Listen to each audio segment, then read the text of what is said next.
আপনারা জানেন আবার শুরু হচ্ছে কৃষক আন্দোলন। শুরু হয়ে গেছে কৃষক আন্দোলন। পাঞ্জাব, হরিয়ানা, উত্তরপ্রদেশের হাজার হাজার কৃষক এই গত মঙ্গলবার থেকে তারা দিল্লির দিকে অভিযান শুরু করেছে।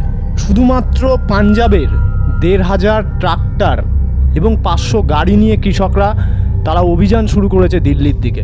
যেটা জানা যাচ্ছে, যেটা বোঝা যাচ্ছে যে এই কৃষক আন্দোলন সেই 2020 কৃষক আন্দোলনের মতোই আবার বৃহত্তর একটা আন্দোলন হতে চলেছে। এবং এই আন্দোলনকে প্রতিহত করার জন্য অলরেডি আপনারা হয়তো দেখেছেন যে দিল্লির রাস্তায় ইউপি থেকে শুরু করে হরিয়ানা থেকে শুরু করে দিল্লি যাওয়ার যে মূল রাস্তা, সেই রাস্তায় কিন্তু কড়া মাপের ব্যবস্থা নিয়েছে মোদি সরকার। রাস্তা কেটে পেরেক পুঁতে কংক্রিটের ব্যারিকেড গড়ে তারা কৃষককে এমনভাবে তারা প্রতিহত করতে চাইছে যেন তারা কোনো বহির শত্রু বা বাইরের কোনো শত্রুর আক্রমণ, এরকম একটা ব্যাপার হতে চলেছে। তো এই কৃষক আন্দোলনে বহু শ্রমিক সংগঠন এবং বহু আরও দেশের অন্যান্য শ্রমিক সংগঠন, কৃষক সংগঠন কিন্তু এই কৃষক আন্দোলন গড়ে তুলেছে এবং তারা কিন্তু দিল্লির দিকে অলরেডি রওনা দিয়েছে। তো আজকে আমরা সেই কৃষক আন্দোলনেরই একটি শ্রমিক সংগঠন AIUTUCর রাজ্য সম্পাদক অশোক দাস মহাশয়কে সঙ্গে পেয়ে গেছি। আপনার কাছে আমাদের প্রথম প্রশ্ন হলো, এই যে কৃষক আন্দোলনে আমরা যেটা জানতে পারছি যে আপনাদের এই সংগঠন যুক্ত রয়েছে, তো আপনাদের মানে এই কৃষক আন্দোলনের মাধ্যমে আপনাদের কেন্দ্র সরকারের কাছে কি কি দাবি আছে? প্রথমত, আজকের দিনটা একটা ঐতিহাসিক দিন। আপনারা যখন ইন্টারভিউ নিচ্ছেন তখন সারা ভারতবর্ষের বিভিন্ন প্রান্তে কৃষক শ্রমিক ঐক্যবদ্ধভাবে আন্দোলন গড়ে তুলছে। গ্রামীণ বন্ধ, ইন্ডাস্ট্রিয়াল বন্ধ, সেক্টরিয়াল বন্ধ সহ বিভিন্ন ধরনের কর্মসূচি সারা ভারতবর্ষে সংগঠিত হচ্ছে। পশ্চিমবঙ্গের ক্ষেত্রে যেহেতু আজকে এখানে উচ্চ মাধ্যমিক পরীক্ষা চলছে, তাই পশ্চিমবঙ্গে এই কর্মসূচি হচ্ছে না। গত 13 তারিখে আমরা এই কর্মসূচি পালন করেছি। যদিও পশ্চিমবঙ্গে কোল সেক্টর, কয়লা শিল্পে, স্টিল, ইস্পাত শিল্প সহ বহু শিল্পে আজকে ধর্মঘট পালিত হচ্ছে। গত 2020 সালের 26শে নভেম্বর এবং 27শে নভেম্বর সারা ভারতবর্ষে সাধারণ ধর্মঘট ডেকেছিল শ্রমিক সংগঠনগুলোর 10টি কেন্দ্রীয় শ্রমিক সংগঠন। তার ঐক্যবদ্ধ যে মোর্চা ছিল এবং তার সঙ্গে বিভিন্ন ক্ষেত্রের স্বতন্ত্র জাতীয় ফেডারেশনগুলো এই ধর্মঘটে সামিল হয়েছিল। একই সঙ্গে ওই দিন 26 তারিখ ধর্মঘটের প্রথম দিন দিল্লির বুকে রওনা দিয়েছিল হাজার হাজার কৃষক বিক্ষোভ দেখানোর জন্য। আপনারা সকলে জানেন সেই দিন আটকে ছিল মোদি সরকার, তাদেরকে রাস্তায় দিল্লিতে ঢুকতে দেয়নি। কিন্তু সেই কৃষকরা 13 মাস আন্দোলন করে তারা যা কখনো পৃথিবীতে ঘটেনি, কেন্দ্রীয় সরকার পার্লামেন্টে যে তার 3টি কৃষি আইন পাশ করিয়েছিল, যে কৃষি আইন ছিল মালিকদের, কর্পোরেটসদের স্বার্থে, কৃষকদের বিরুদ্ধে, সাধারণ মানুষের বিরুদ্ধে, তাকে বাতিল করতে বাধ্য করেছিল। এবং তখন তারা কথা দিয়েছিল যে মিনিমাম সাপোর্ট প্রাইস MSP, কৃষকদের যে ফসল তার ন্যূনতম সহায়ক মূল্য তারা দেবেন এবং আরও কিছু দাবি তারা মেনে নিয়েছিলেন। কিন্তু মোদি সরকার তার কথা রাখেনি।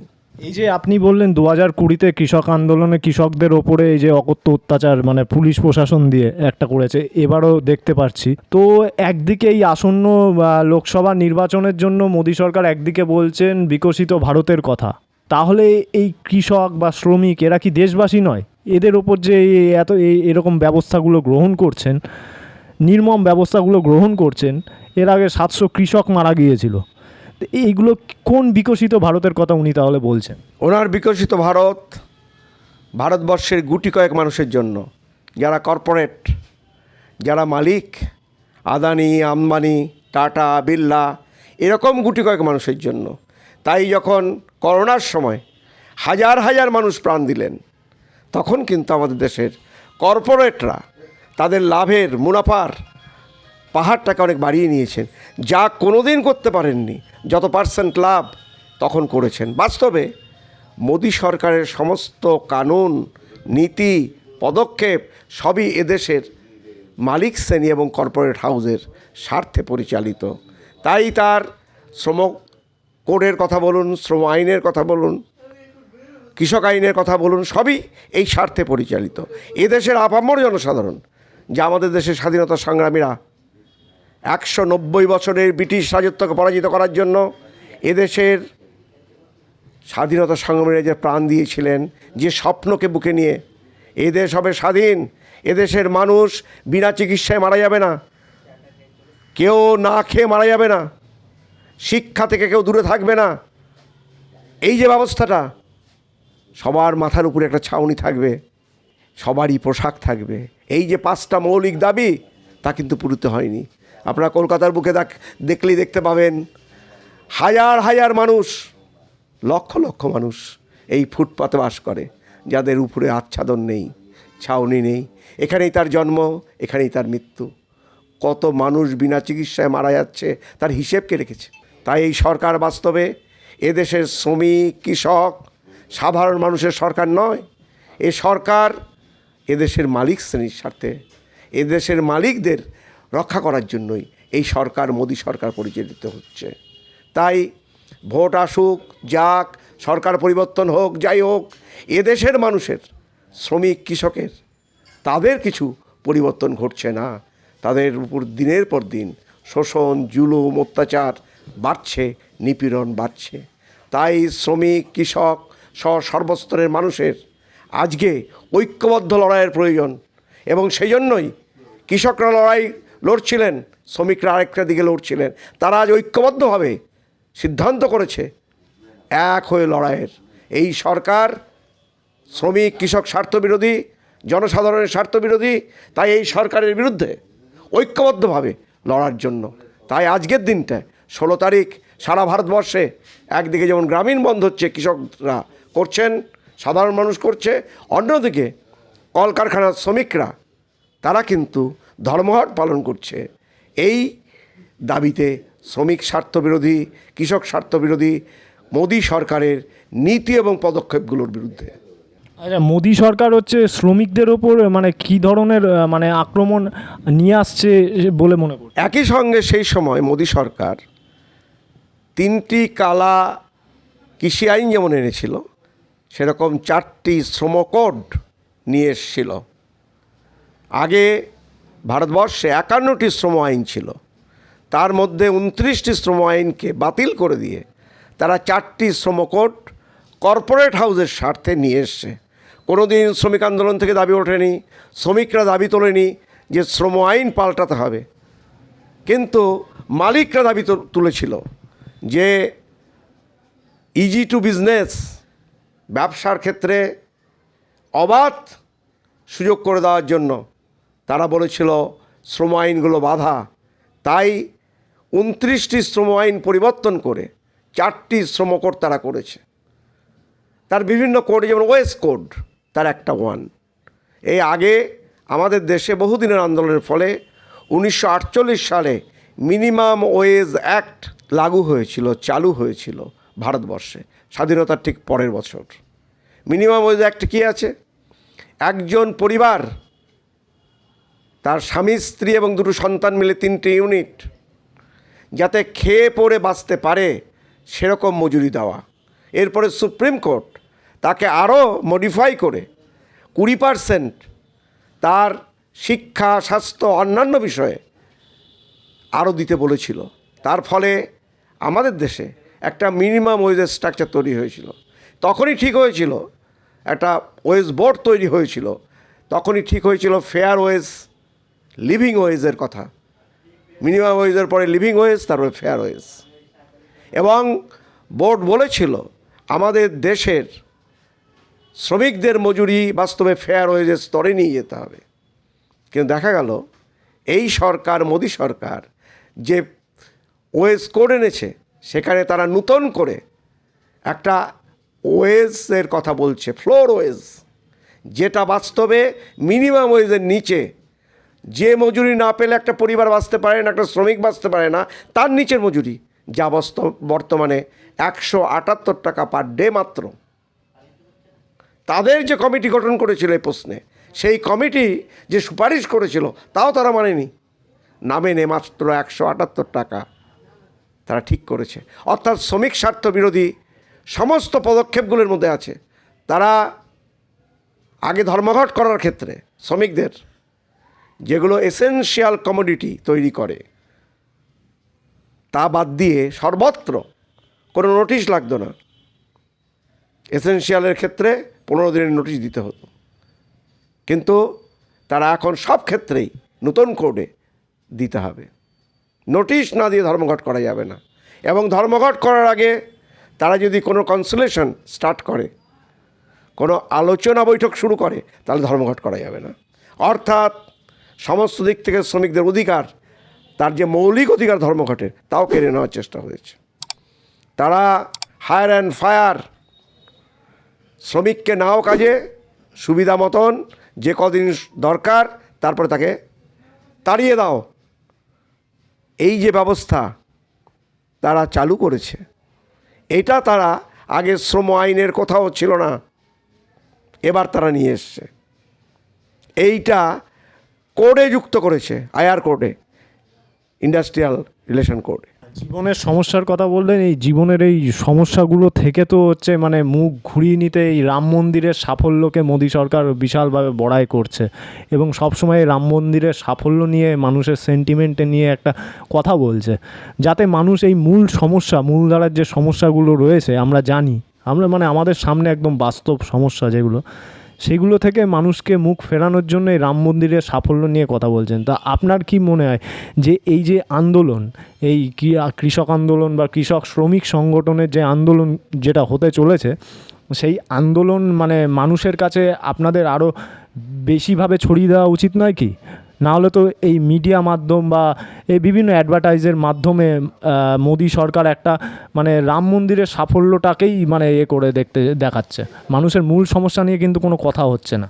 প্রথমত এই কথাটা আপনার সঙ্গে আমি একমত, ঠিকই বলেছেন। আসলে ওদের হাতে বেকার যুবকদের চাকরি দেওয়ার কোনো সংস্থান নেই, ওদের কাছে ক্ষুধার্ত মানুষকে খাবার দেওয়ার কোনো সংস্থান নেই, ওদের কাছে দেশের উন্নয়ন বলতে বোঝায় এদেশের মালিক শ্রেণীর আরও বড়লোক হওয়া, আরও বেশি পুঁজি সঞ্চয় করার ব্যবস্থা করে দেওয়া, তাই ওরা উন্নয়ন মনে করে। কিছু রেলগাড়ি চলাকে ওরা উন্নয়ন মনে করে, কিছু নূতন নূতন প্রকল্প এমন আনে যা চোখ ধাঁধিয়ে মনে হয় বিরাট উন্নয়ন হচ্ছে, কিন্তু তার তলায় থাকে সাধারণ মানুষ, গরিব মানুষ, শ্রমিক, কৃষক। তাই তাদেরকে ভোলানোর জন্য তারা ধর্মকে ব্যবহার করা শুরু করেছে। ধর্ম ওদের কাছে ধর্মের জন্য নয়, রাম ওদের কাছে ধর্মের প্রতীক নয়, ওদের কাছে বাস্তবে ভোটের প্রতীক। ভোটকে কাজে লাগানোর জন্যই যে রাম মন্দিরের পুরো কাজ হয়নি, রাম মন্দির পুরো কাজ না করেও উদ্বোধন করতে হলো। কেন উদ্বোধন করতে হলো? ভোট আসন্ন, রামকে ব্যবহার করে ভোট বাক্সে বিজেপিকে পদ্মফুলে ছাপ মারার কথা বলতে হবে। তাই বিফোর দ্য টাইম, আসলে প্রতিষ্ঠার অনেক আগেই, মন্দির সম্পূর্ণ হওয়ার অনেক আগেই তাকে তা করতে হয়েছে। শুধু তাই নয়, ইতিমধ্যে আপনারা দেখেছেন বিভিন্ন শঙ্করাচার্যরা যারা ধর্মকে মানেন, তাদের মতন করে বিশ্বাস করেন, সেই ধর্মীয় শঙ্করাচার্যরা বলছেন যে নিয়মে রাম মন্দিরের উদ্বোধন হওয়ার কথা, রামের প্রাণ প্রতিষ্ঠার কথা, তা হয়নি।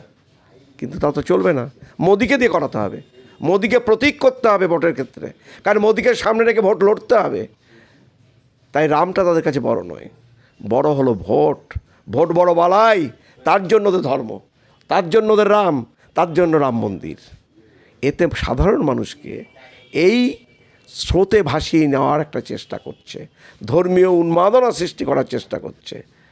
এই কাজটা বিজেপি সরকার প্রতিষ্ঠার সময় থেকেই, প্রতিষ্ঠার সময় থেকে এবং সরকার গঠনের পরে আরও সুন্দর করে রাষ্ট্রকে ব্যবহার করে এই কাজটা করে যাচ্ছে।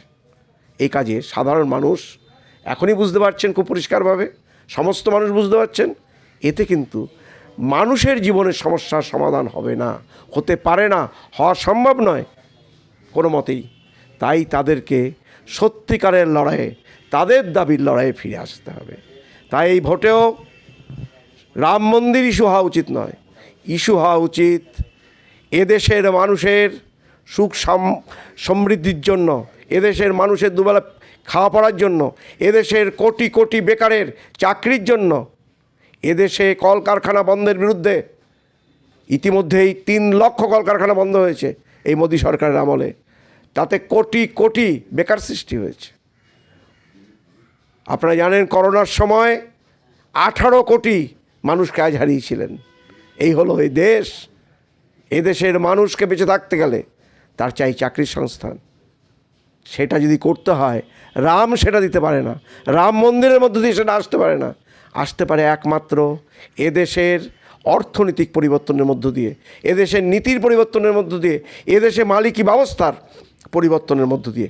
সেই লড়াইয়ে সমস্ত শ্রমিক, কৃষক, সাধারণ মানুষ নামবেন এবং ভোটকেও সেই দৃষ্টিভঙ্গি থেকে দেখবেন এবং সেইভাবেই তারা মোদী সরকারের বিরুদ্ধে তাদের ভোট প্রয়োগ করবেন, এটা আমরা আশা করি। এই কৃষক আন্দোলনের মাধ্যমে সেই লড়াইটা কি হতে পারে? মানে এই কৃষক আন্দোলন সেই লড়াইয়ের ক্ষেত্রে একটা ভূমিকা পালন করতে পারে বলে আমরা মনে করি। এই কৃষক আন্দোলনের সঙ্গে সংযুক্ত কিষাণ মোর্চা সহ সমস্ত ট্রেড ইউনিয়ন, সমস্ত সংগঠনগুলো, শ্রমিক, কৃষক, সাধারণ মানুষের সংগঠন, গণতান্ত্রিক সংগঠনগুলো যুক্ত হয়ে যে কথা আমরা বলেছিলাম, একটা লড়াইয়ের প্ল্যাটফর্ম তৈরি করতে হবে এবং সেই লড়াইয়ের প্ল্যাটফর্ম থেকে বিভিন্ন জায়গায় এই প্ল্যাটফর্মগুলো ছোট ছোট করে তৈরি করতে হবে, যেটা দলমত নির্বিশেষে তৈরি হবে। বিভিন্ন দলের মানুষ এই মোদী সরকারের শ্রমিক স্বার্থ বিরোধী, কৃষক স্বার্থ বিরোধী নীতির বিরুদ্ধে একসঙ্গে লড়াইয়ের প্ল্যাটফর্ম, এবং তার মধ্য দিয়ে আগামী দিনে সত্যিকারের লড়াই, যেটাই সমাজ ব্যবস্থাকে পরিবর্তনের লড়াই, মোদী সরকারের বিরুদ্ধে লড়াইটা সেইখানে নিয়ে যেতে হবে, সেই লক্ষ্যে নিয়ে যেতে হবে। তাহলেই কিন্তু সাধারণ মানুষ এই শোষণমূলক ব্যবস্থা থেকে, রাষ্ট্র থেকে, শ্রমিক, কৃষক সকলে মুক্ত হতে পারবে। এবং সেক্ষেত্রে এই কৃষকদের এই আন্দোলন একটা পাদপীঠ হিসেবে কাজ করতে পারে বলে আমরা মনে করি। তো এই মোদী সরকারেরই একটি তথ্যে যেটা উঠে আসছে যে গত ৪৫ বছরের মধ্যে বর্তমানে বেকারত্বের হার হচ্ছে সর্বোচ্চ, এবং আমরা যেটা দেখতে পাচ্ছি যে জিনিসপত্রের দাম দিনের পর দিন রকেট গতিতে বাড়ছে, শ্রমজীবী মানুষ কাজ হারাচ্ছে এবং মানে কাজের সুযোগ কমছে। এরকম একটা পরিস্থিতিতে আপনার কি মনে হয় যে এই যে আসন্ন যে কৃষক আন্দোলন, সেই আন্দোলন কোনো দিক দিয়ে আশার আলো দেখাবে, বা আপনাদের এই শ্রমজীবী সংগঠন বা শ্রমজীবী মানুষের জন্য কোনো আশার আলো দেখাবে? প্রথমত এই কৃষক আন্দোলন যেটা শুরু হয়েছে, সেটা আপনারা জানেন সংযুক্ত কিষাণ মোর্চা গতবার যারা আন্দোলন সংগঠিত করেছিল, ঠিক তারা সম্পূর্ণভাবে এর সঙ্গে নেই, কিন্তু কৃষকদের কয়েকটি সংগঠনে আন্দোলন শুরু করেছে, সবাই তাকে সমর্থন করছে। সংযুক্ত কিষাণ মোর্চাও তাকে সমর্থন করছে, আমরাও সমর্থন করছি, শ্রমিকরা। এবং আমরা মনে করি সংযুক্ত কিষাণ মোর্চা এই যে যারা আন্দোলন করছেন তারা, এবং শ্রমিক সংগঠনগুলো, এবং শ্রমিক সংগঠন, কেন্দ্রীয় শ্রমিক সংগঠন 10টি, তার বাইরেও যারা আছেন বিভিন্ন শ্রমজীবী মানুষের সংগঠন, তারা ঐক্যবদ্ধভাবে আজকের ভারতবর্ষের স্বাধীনতার স্বপ্নের যে ভারতবর্ষ হওয়ার কথা ছিল, ক্ষুদিরাম, বিনয় বাদল দীনেশ, মাস্টারদা সূর্য সেন, আশফাকুল্লাহ, নেতাজি সুভাষচন্দ্রের স্বপ্ন, তাকে পূরণের জন্য একটা লড়াই শুরু করবেন। এবং সেই লড়াই আমরা মনে করি এই ব্যবস্থাকে পরিবর্তনের লড়াইয়ে পরিবর্তিত হবে। যদিও আজকে দাবি আদায়ের লড়াইয়ে আছে, আমরা কৃষকরা দাবি করছে তাদের ন্যূনতম সাপোর্ট প্রাইস দিতে হবে, সহায়ক মূল্য দিতে হবে। শ্রমিকরা দাবি করছে শ্রমকোড বাতিল করতে হবে। শ্রমিকরা দাবি করছে রাষ্ট্রায়ত্ত ক্ষেত্রের বেসরকারীকরণ করা চলবে না। বহু রাষ্ট্রায়ত্ত ক্ষেত্র, রেল সহ, ব্যাংক সহ তারা বেসরকারীকরণ করছে, মালিকদের হাতে ছেড়ে দিচ্ছে, তা বন্ধ করতে হবে। এই দাবিতে যে আন্দোলন গড়ে উঠবে, এবং এই আন্দোলন আমরা চাই শ্রমিক, কৃষক, সাধারণ মানুষ এই আন্দোলনের মধ্য দিয়ে এবং গ্রাম স্তর থেকে শহর স্তর পর্যন্ত তারা লড়াইয়ের হাতিয়ার, আন্দোলনের হাতিয়ার কাঁধে কাঁধ মিলিয়ে কমিটি তৈরি করবে, সংগ্রাম কমিটি। এই সংগ্রাম কমিটিগুলো সারা ভারতবর্ষে গড়ে উঠবে এবং তাকে ভিত্তি করে এমন ব্যাপক লড়াই শুরু হবে যাতে সরকার বাধ্য হয় তাদের নীতি পরিবর্তন করতে। এটা শুধু ভোটের দ্বারা হবে না, নিশ্চয়ই ভোট আসন্ন, ভোটে পরিবর্তন কিছু না কিছু সরকার হবে বা হবে না, যাই হোক না কেন, তার দ্বারা কিন্তু সাধারণ মানুষ, কৃষক, শ্রমিক সহ সাধারণ মানুষের জীবনের সমস্যার সুরাহা হবে না বলেই আমরা মনে করি। আমাদের শ্রমিক সংগঠন AIUTUC দৃঢ়ভাবে এই কথা মনে করে।